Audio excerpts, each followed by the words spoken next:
It was just another ordinary Tuesday morning for 34-year-old Keisha Johnson, a single mother of two, as she dropped her kids off at school and headed to her job at a local daycare center. The sun was shining, the streets were busy, and life felt normal. But normal was about to shatter in the most unexpected way. As Keisha turned the corner onto her usual route, flashing lights filled her rearview mirror. Her heart skipped a beat. She hadn't been speeding. She hadn't run a stop sign. What could they possibly want? Pulling over, she took a deep breath, reminding herself to stay calm. But what happened next was anything but calm. Two officers approached her car, their faces stern, their voices sharp. Before she could even ask why she'd been stopped, they ordered her out of the vehicle. Confused and terrified, Keisha complied, her mind racing. What was going on? She had no idea that this moment would spiral into a nightmare, one that would expose a web of corruption, power, and a shocking twist involving one of the most powerful figures in the nation. The officers didn't explain. They didn't answer her questions. Instead, they handcuffed her right there on the side of the road, in front of passing cars and curious onlookers. Keisha's voice trembled as she pleaded with them, "What did I do? Please tell me what's happening." But her words fell on deaf ears. They searched her car, rifling through her belongings, tossing her purse onto the pavement. Keisha's mind raced. She had no criminal record, not even a parking ticket. She was a law-abiding citizen, a hard-working mom who just wanted to get through the day. But none of that seemed to matter. Within minutes, she was in the back of a squad car, her wrists aching from the cuffs, her heart pounding with fear and confusion. She kept asking, "Why are you doing this?" But the officers remained silent, their faces unreadable.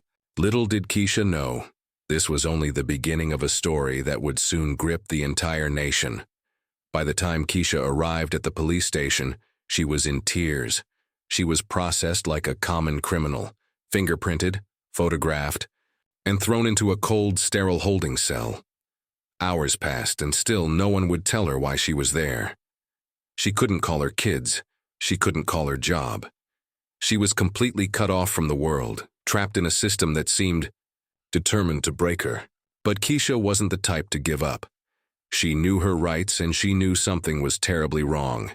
She demanded a lawyer, but her requests were ignored. It wasn't until late that evening, when a public defender finally showed up, that she began to piece together the horrifying truth.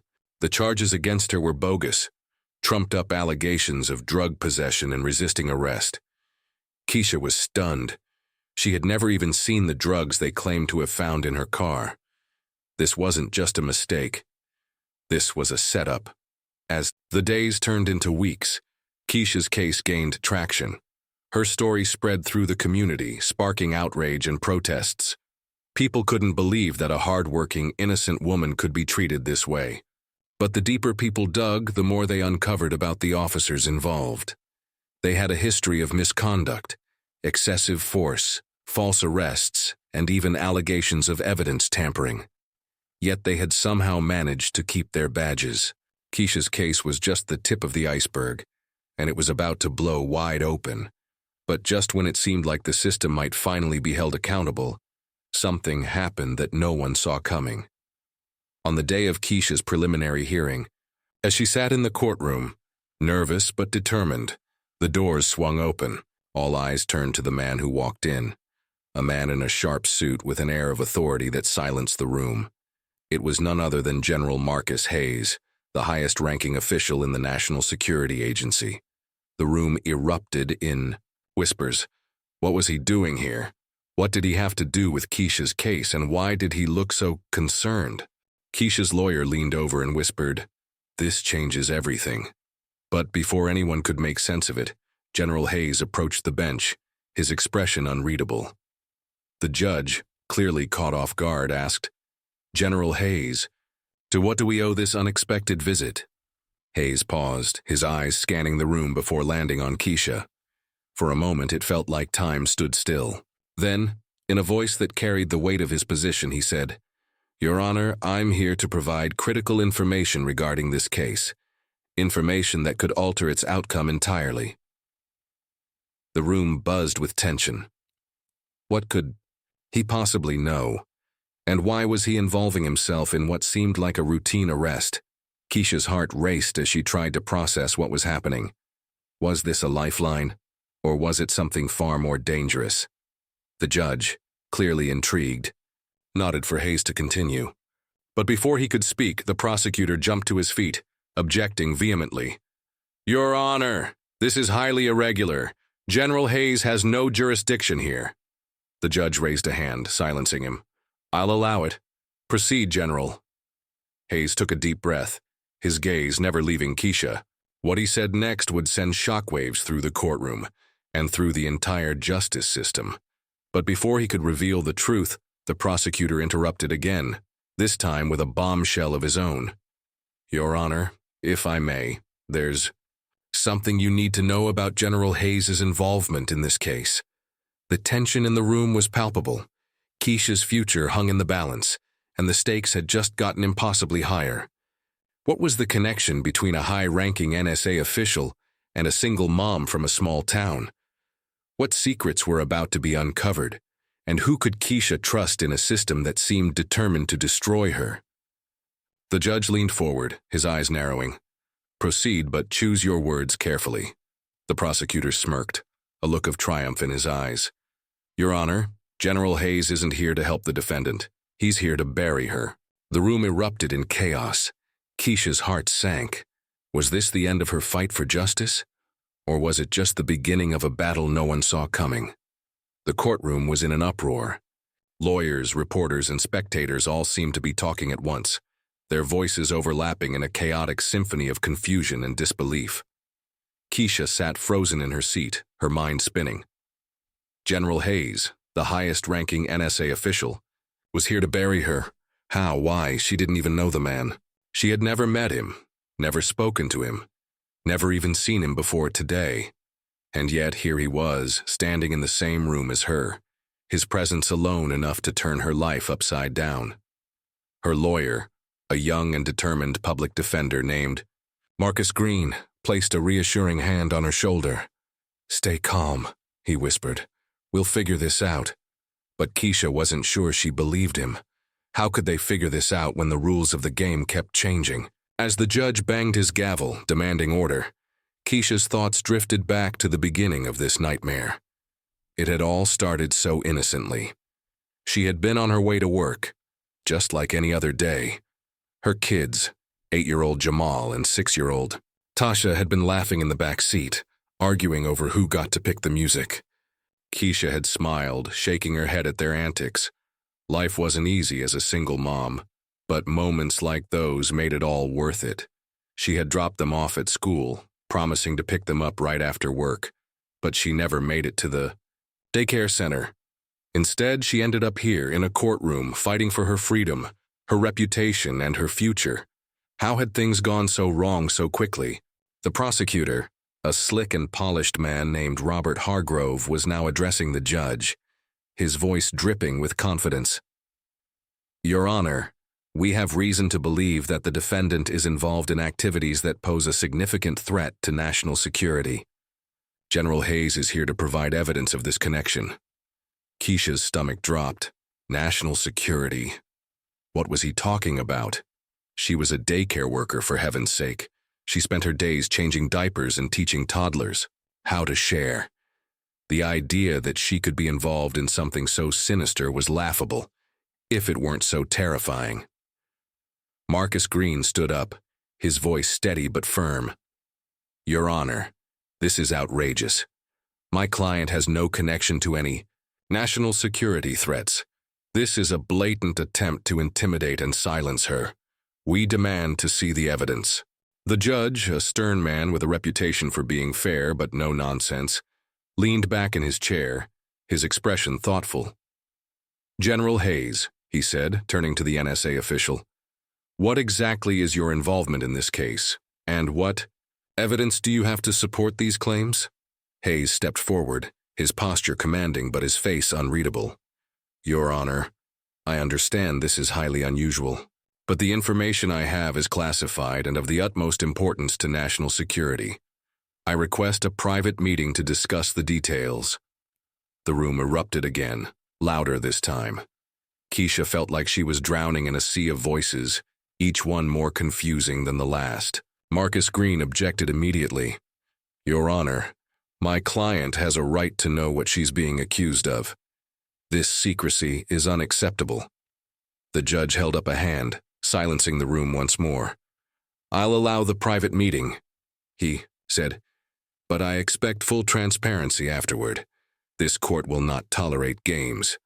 As the judge, General Hayes, and the prosecutor disappeared into a private chamber, Keisha turned to Marcus, her eyes wide with fear. "What's happening?" she asked, her voice barely above a whisper. Marcus shook his head, his jaw tight. "I don't know," he admitted, "but I don't like it. Something's off here." Keisha nodded, her mind racing. She thought about her kids, who were probably wondering why she hadn't picked them up from school.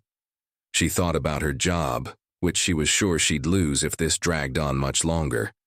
And she thought about her community, which had rallied around her but was now being painted as a hotbed of criminal activity. It wasn't fair.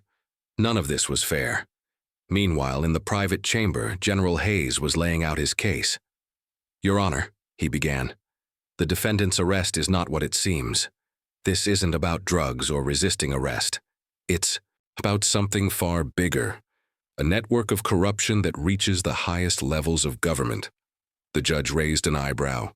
"Go on." Hayes hesitated, choosing his words carefully.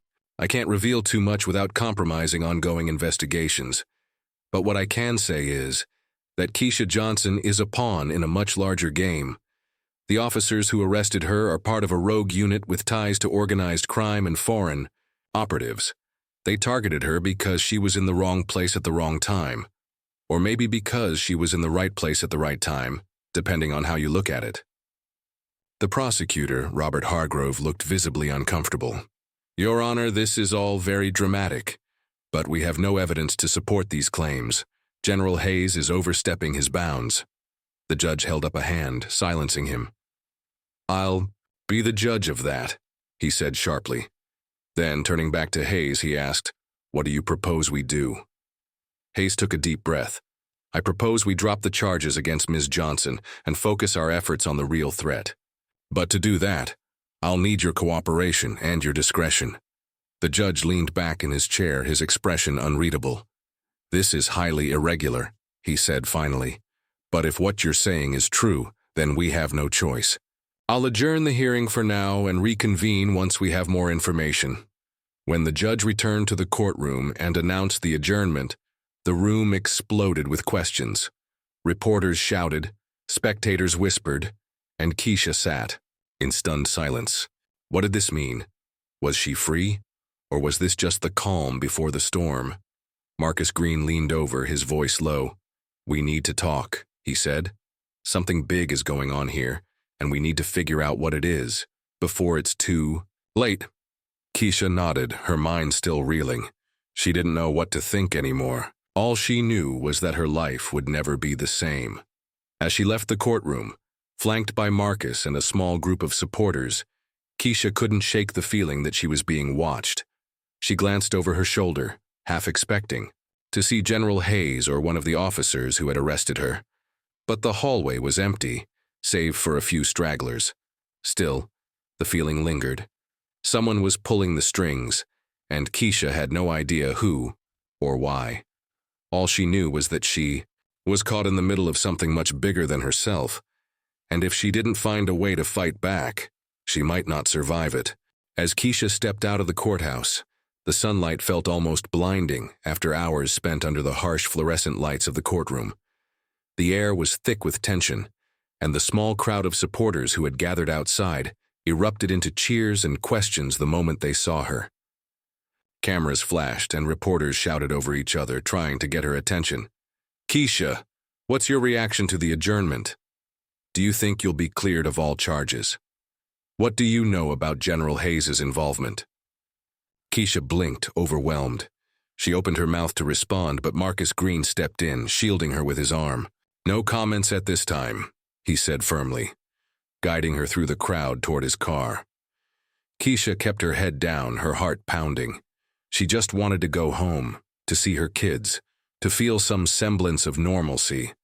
But deep down, she knew that wasn't going to happen anytime soon.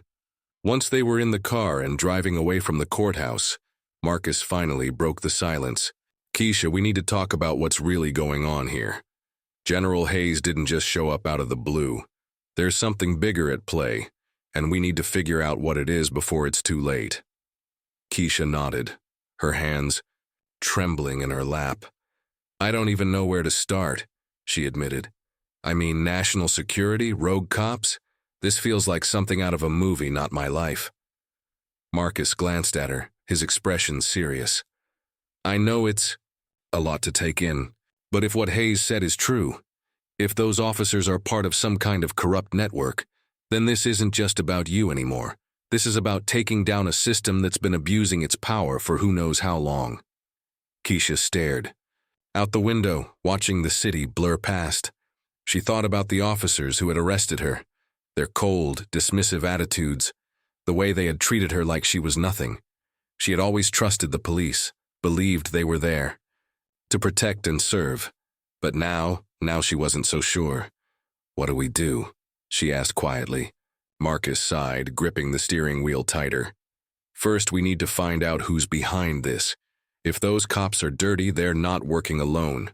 Someone's pulling the strings, and we need to figure out who." Keisha nodded, though. The thought of digging deeper into this mess made her stomach churn. She just wanted it all to go away. But she knew that wasn't an option, not anymore. Meanwhile, across town, General Marcus Hayes was sitting in a dimly lit office, his face illuminated by the glow of a computer screen. He had spent the last hour reviewing classified files, his mind racing as he tried to piece together the puzzle. The arrest of Keisha Johnson had set off a chain reaction, one that threatened to expose a network of corruption that reached far beyond the local police department. Hayes had known about the rogue unit for months, but he had been biding his time, waiting for the right moment to strike. Keisha's case had forced his hand. He couldn't let an innocent woman take the fall for something she had no part in. But taking down the people behind this wouldn't be easy. They were powerful, well-connected, and ruthless. Hayes knew he was playing a dangerous game. One wrong move, and it could all come crashing down. Back at Keisha's apartment, Marcus Green was helping her prepare for what came next. They sat at her kitchen table, surrounded by stacks of paperwork and notes. Keisha's kids were at a neighbor's house, thankfully unaware of the storm swirling around their mother. "We need to find someone on the inside," Marcus said, tapping his pen against the table. "Someone who can give us information about those cops and who they're working for." Keisha frowned. "And how are we supposed to do that? It's not like they're just going to hand over their secrets." Marcus leaned forward, his eyes intense. "There's always someone willing to talk. We just have to find them." Keisha sighed, running a hand over her face. She felt exhausted, like she hadn't slept in days, but she knew she couldn't give up. Not now. As the days passed, Keisha and Marcus began to dig deeper, following every lead they could find. They reached out to activists, journalists, and even former cops who had left the force under suspicious circumstances. Slowly, a picture began to emerge, a picture of a system that was rotten to its core. The rogue unit wasn't just a few bad apples. It was part of a larger network, one that involved politicians, business leaders, and even foreign operatives. The more they uncovered, the more dangerous it became. Keisha started noticing strange things. A car that seemed to follow her wherever she went, hang-up calls in the middle of the night, even a break-in at her apartment while she was out. Someone was watching her, and they didn't want her to keep digging. One evening, as Keisha was going through old news articles on her laptop, she stumbled across something that made her blood run cold. It was a photo of General Hayes, standing next to a man she recognized, one of the officers who had arrested her. The caption identified him as Captain Daniel Briggs, a decorated veteran with a spotless record. But Keisha knew better. She had seen the cold, calculating look in his eyes when he had cuffed her that day. There was nothing honorable about him. She quickly called Marcus, her voice shaking as she told him what she had found. "This changes everything," she said. "If Hayes is connected to Briggs, then how do we know he's really on our side? What if this is all some kind of setup?" Marcus was silent for a moment, processing the information. "We need to be careful," he said finally. "If Hayes is playing both sides, then we can't trust anyone, not even him." Keisha nodded, though the thought made her feel sick. She had been clinging to the hope that Hayes was there to help her, to bring the truth to light. But now she wasn't so sure. As she hung up the phone, she couldn't shake the feeling that she was standing on the edge of a cliff, with no idea what lay below. The stakes were higher than ever, and one wrong move could send her tumbling into the abyss. But Keisha knew she couldn't back down. Not now. Not when so much was on the line. She just hoped she had the strength to see it through. The days that followed were a blur of fear, paranoia, and relentless digging. Keisha and Marcus worked tirelessly, piecing together fragments of information that seemed to lead them deeper, into a labyrinth of lies and corruption. Every new discovery only raised more questions. Why had General Hayes been photographed with Captain Briggs? Was it a coincidence, or was there something more sinister at play? Keisha couldn't shake the feeling that she was being manipulated, that every step forward was somehow being orchestrated by forces she couldn't see. But she couldn't stop now. She was too close to the truth, or at least that's what she told herself. One evening, as Keisha was sorting through a stack of documents Marcus had obtained from a whistleblower within the police department, she found something that made her heart stop. It was a memo dated just days before her arrest, outlining a plan to neutralize a potential threat. Her name wasn't mentioned, but the details were too specific to ignore. The memo referenced a daycare worker in her neighborhood, someone who had inadvertently witnessed sensitive operations. Keisha's hands trembled as she read the words. Was that why she had been targeted? Had she seen something she wasn't supposed to? She tried to think back, to remember anything unusual, but her mind was a blank. All she could recall was the ordinary rhythm of her life, dropping the kids off at school, going to work, coming home. Nothing stood out, and yet someone had decided she was a threat. Marcus arrived at her apartment shortly after, his face grim. "We've got a problem," he said, dropping a folder on the table. "I just got a tip from a source inside the department. They're planning to move against you soon." Keisha's stomach churned. "What do you mean, move against me?" Marcus hesitated, his jaw tightening. "They're going to frame you for something bigger, something that will make the drug charges look like a slap on the wrist. If they succeed, you'll never see your kids again." Keisha felt like the walls were closing in around her. "What do we do?" she whispered. Marcus leaned forward, his eyes intense. "We fight back, but we need to be smart about it. We need evidence, something concrete that we can use to expose them before they can bury you." The next few days were a whirlwind of activity. Keisha and Marcus reached out to every contact they had, from investigative journalists to former law enforcement officers who had grown disillusioned with the system. Slowly, a picture began to emerge, a picture of a conspiracy that went far beyond Keisha's arrest.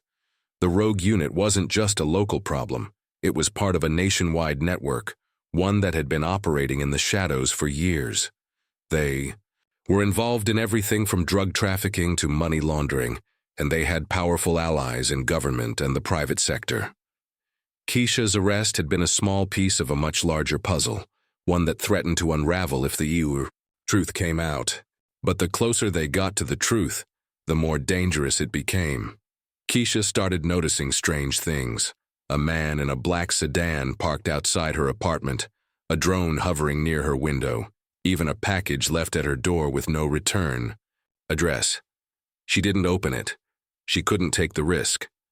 Marcus insisted they stay one step ahead, but it was getting harder and harder to know who to trust. Even General Hayes's motives were unclear. Was he really trying to help her, or was he just using her to take down his enemies? Keisha didn't know anymore. All she knew was that she couldn't back down. Not now. The breaking point came one night when Keisha received a phone call from an unknown number. She hesitated before answering, her heart pounding. "Hello?" she said cautiously. The voice on the other end was distorted, mechanical. "Stop digging," it said, "or you'll regret it." The line went dead, leaving Keisha staring at her phone in shock. She showed the number to Marcus, who immediately began tracing it. But before he could make any progress, Keisha's laptop suddenly lit up on its own. A message appeared on the screen, written in bold red letters, "You're playing with fire." Keisha slammed the laptop shut, her breath coming in short, panicked gasps. "They're watching us," she said, her voice trembling. "They're everywhere." Marcus tried to calm her down, but even he looked shaken. "We need to move," he said, "somewhere safe, somewhere they can't find us." Keisha nodded, though the thought of leaving her home, her kids, filled her with dread. But she didn't have a choice. If she stayed, she was as good as dead.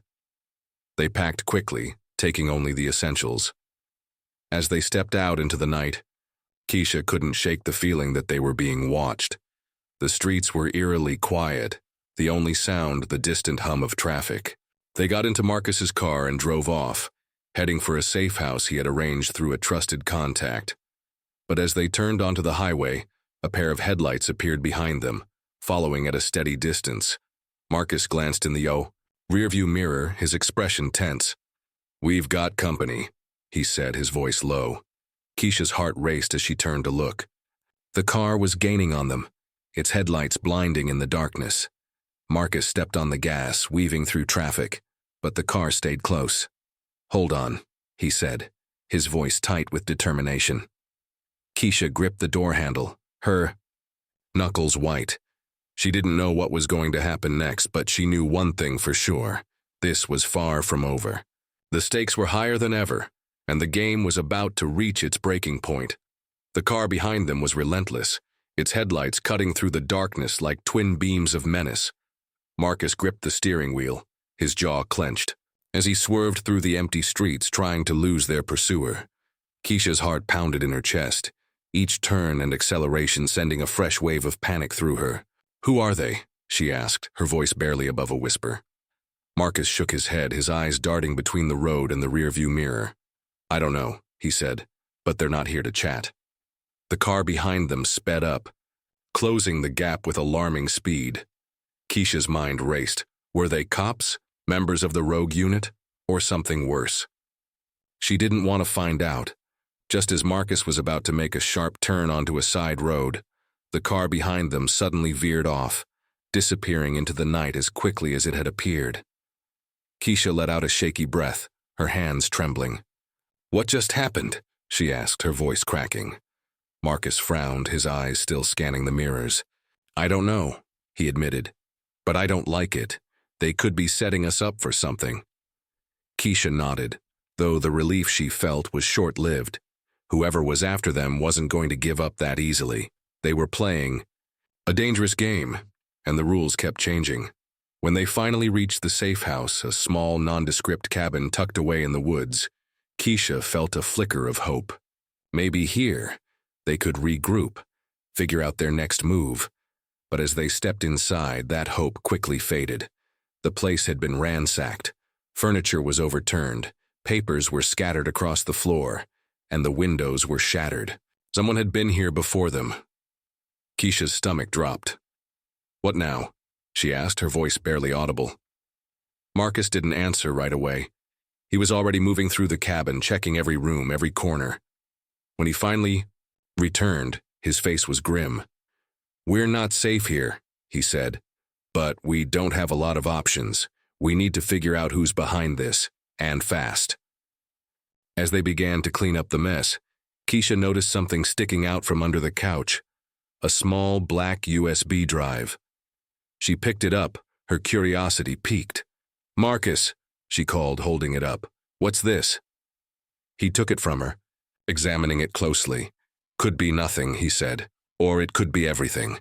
They plugged it into Marcus's laptop, and after a few tense moments, a folder filled with files appeared on the screen. The documents were encrypted, but Marcus managed to crack the code after several attempts. What they found inside made Keisha's blood run cold. The files contained detailed records of illegal activities, drug trafficking, money laundering, even assassinations, all tied to the rogue unit.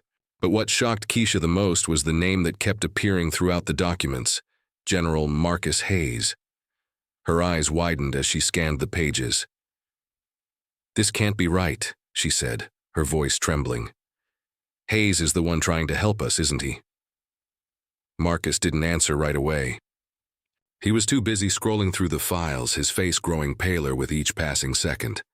"Keisha," he said finally, his voice heavy with dread, "I think we've been played." According to the files, Hayes wasn't just involved in the conspiracy. He was at the center of it. The rogue unit, the corrupt cops, even the politicians and business leaders, they all answered to him. He had been using his position in the NSA to cover their tracks, to ensure that no one could touch them. And Keisha?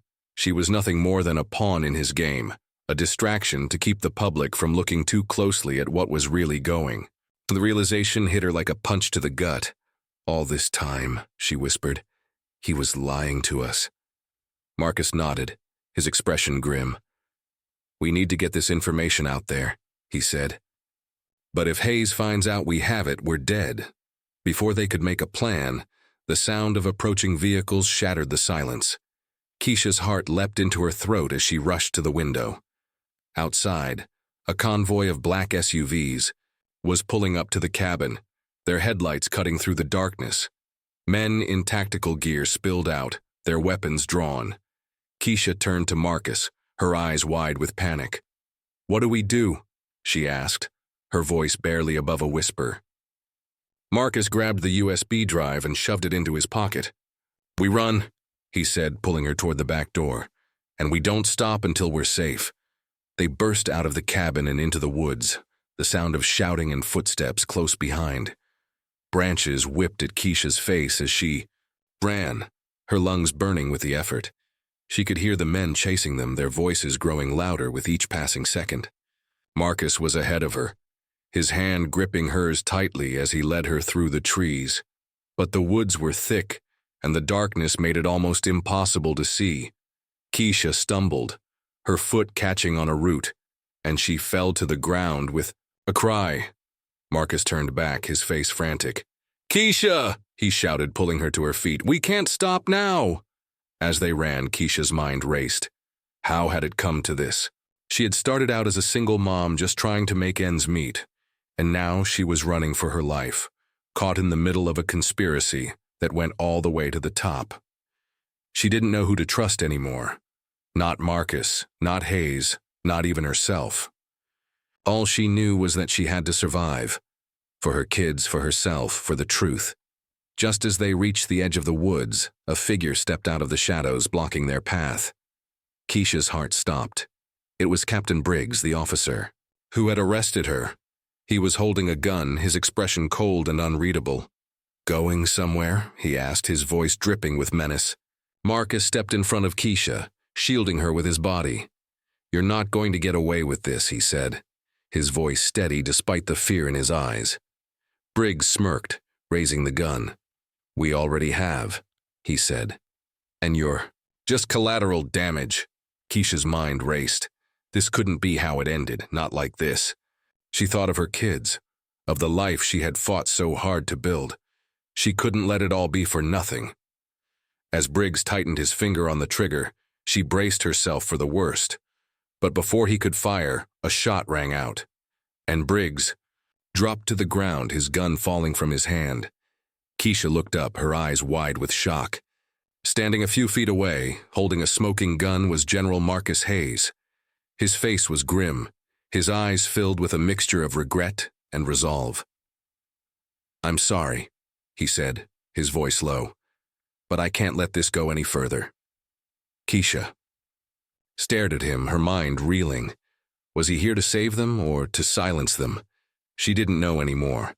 All she knew was that the game wasn't over yet, and the stakes had never been higher. Keisha stood frozen, her eyes locked on General Hayes as he lowered the gun.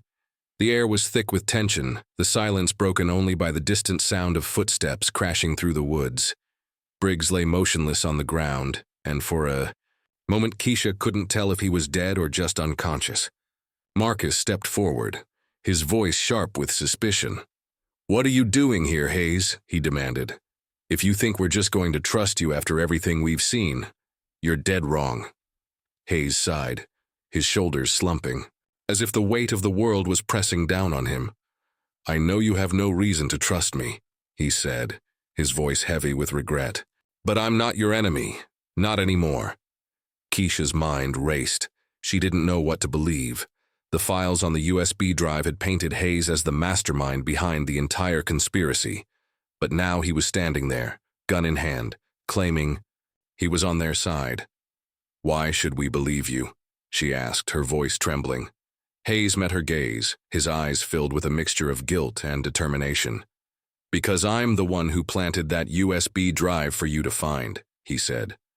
"I needed you to see the truth, the whole truth. Not just about the rogue unit, but about me."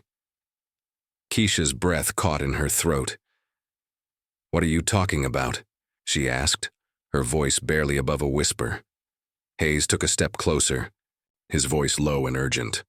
"I was part of it," he admitted. "For years, I turned a blind eye to what was happening. I told myself it was for the greater good, that I was protecting national security. But I was wrong.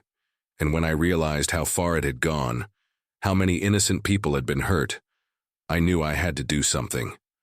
That's why I came to your hearing. That's why I've been trying to help you." Keisha stared at him, her mind reeling. She wanted to believe him, but the betrayal still stung. "Why didn't you just come forward?" she asked. "Why drag me into this?" Hayes shook his head, his expression pained. "Because they would have killed me before I could say a word," he said. "I needed someone they wouldn't see coming, someone like you." Before Keisha could respond, the sound of approaching vehicles cut through the night. Hayes's head snapped up, his eyes narrowing. "We need to move," he said, his voice tight with urgency. "They're coming." Marcus grabbed Keisha's arm, pulling her toward the trees. "We're not going anywhere with you," he said, his voice firm. Hayes hesitated, then nodded. "Fine," he said. "But take this." He tossed the USB drive to Marcus, who caught it instinctively. "It's everything you need to bring them down. Names, dates, locations. It's all there. But you need to get it to the right people, fast." Keisha looked at the drive in Marcus's hand, then back at Hayes. "What about you?" she asked. Hayes gave her a grim smile. "I'll buy you some time," he said. "Now go." As Keisha and Marcus disappeared into the woods, Hayes turned to face the approaching vehicles. His heart pounded in his chest, but his resolve was unwavering. He had spent years living in the shadows, protecting a system that had betrayed everything he stood for. But now he had a chance to make things right, even if it cost him everything. The SUVs skidded to a halt, and men in tactical gear poured out, their weapons trained on him. Hayes raised his hands, his voice steady. "It's over," he said. "I'm done running." Meanwhile, Keisha and Marcus ran through the woods, the USB drive clutched tightly in Marcus's hand. They didn't stop until they reached a small clearing, where Marcus pulled out his phone and dialed a number. "It's me," he said, his voice urgent. "I need you to send a team to my location now." Keisha watched him, her heart still racing. "Who are you calling?" she asked. Marcus hesitated, then sighed. "Someone I should have called a long time ago," he said. "A journalist, one of the few people I trust to get this story out." As they waited for the journalist to arrive, Keisha's mind was a whirlwind of emotions. She thought about Hayes, about the sacrifices he had made to bring the truth to light. She thought about Briggs, about the men who had chased them through the woods, and she thought about her kids, about the life she had fought so hard to protect. She didn't know what the future held, but for the first time in weeks she felt a flicker of hope. When the journalist finally arrived, a sharp-eyed woman with a no-nonsense demeanor, Marcus handed her the USB drive. "This is everything," he said. "Names, dates, locations, it's all there." The journalist nodded, her expression serious. "I'll take it from here," she said. "But you need to be careful. If what's on here is as big as you say, they're not going to let this go quietly." Keisha nodded, her resolve hardening. "We'll be ready," she said. As the journalist drove away, Keisha and Marcus stood in silence, the weight of everything that had happened settling over them. They didn't know what the next few days would bring, but they knew one thing for sure. The fight wasn't over. Not yet.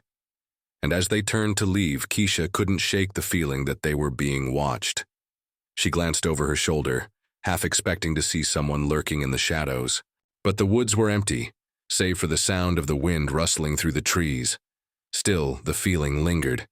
Someone was still out there, and they weren't going to stop until the truth was buried, or until Keisha was. But Keisha wasn't going to let that happen. Not now. Not after everything she had been through. She had fought too hard, lost too much to give up now. The truth was out there, and she was going to make sure the world heard it, no matter what it took. As she and Marcus walked away, the first light of dawn breaking through the trees, Keisha felt a sense of determination she hadn't felt in weeks. The fight wasn't over, but for the first time she felt like she had a chance, and that was enough.